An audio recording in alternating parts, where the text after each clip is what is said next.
Design Unfiltered in Real Life Summer Edition recap. What an amazing event. First, cannot thank Mastercard enough. We hosted our third in-person event, our summer edition, at the Mastercard HQ rooftop. 5th Avenue, classic space, classic setting. It's as New York as you can get. It was a beautiful space. It definitely had our Design Unfiltered DIY kind of ethic. We just set up on the roof. We had our speakers and our panel just sitting on a bench. We all crowded around. Mastercard was so gracious in lending that space, in catering, drinks, food. I saw everyone got some great snacks. I saw everyone got some great drinks. All the NA beers were soaked up. So the setting was amazing. That was great. We had excellent weather. We were in the shade, even though it was a ripping hot day.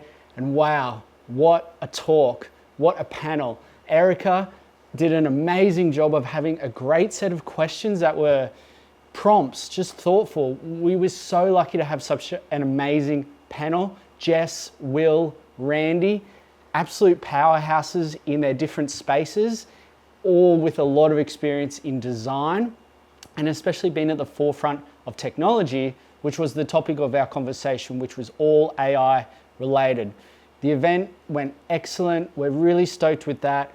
But the talk, the info that came out of that, I loved that. We had such a great audience, such a great captive crowd. There were 3 really interesting takeaways that I loved, which I will share, even though these events, we do not record them. We do not share the content later, per se. You've got to be there. It's kind of part of it. But there were 3 little takeaways that I think I can share that were some of the favorite parts for me. Will Hall talked a lot about some of the companies that he's working with, especially globally. Will does business all around the world, but especially in the UAE where money is no object. Huge data centers, huge investments in AI, massive teams, massive amounts of money going behind AI. And what Will was finding was, what's been built? Well, the answer was they didn't really know yet. It was more about, we're figuring out what's capable with this technology, how to organize the data, and then maybe working backwards from there around what kind of products, what kind of features, what kind of value adds we can bring through the AI once we've harnessed more of what it's actually capable of. That's a real flip on the head for when it comes to design, when it comes to software design. I thought that was a really interesting takeaway.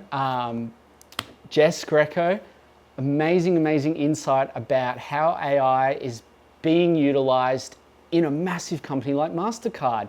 These are global teams, these are global products, arguably huge scale. What are the implications of AI in an environment like that? How does that work? How do you bring that in? What was really interesting from Jess as well is the blurring of the roles between product, design, now even engineering, content, such blurring between all these roles now as AI helps kind of supercharge a lot of the people in that business. One thing reigned supreme in Mastercard in Jess's eyes was definitely around the ability to communicate, to build these great relationships cross-functionally, internally, to have a kind of consulting type approach in a big environment like that, to champion ideas and to see technology move forward. I thought that was really interesting. One thing that Randy Hunt said, which I really loved and was a big takeaway for me and was a little bit outside of AI, we got on a little bit of the topic of what makes a great designer today and what kind of designers that Randy, for example, likes to hire at Notion. What does Notion look for, which is where Randy currently is the head of design. And one thing that Randy said was designer DNA hasn't really changed from now for him at Notion versus when he was at Etsy many years ago hiring designers. There is core DNA about a designer that for Randy makes a great designer.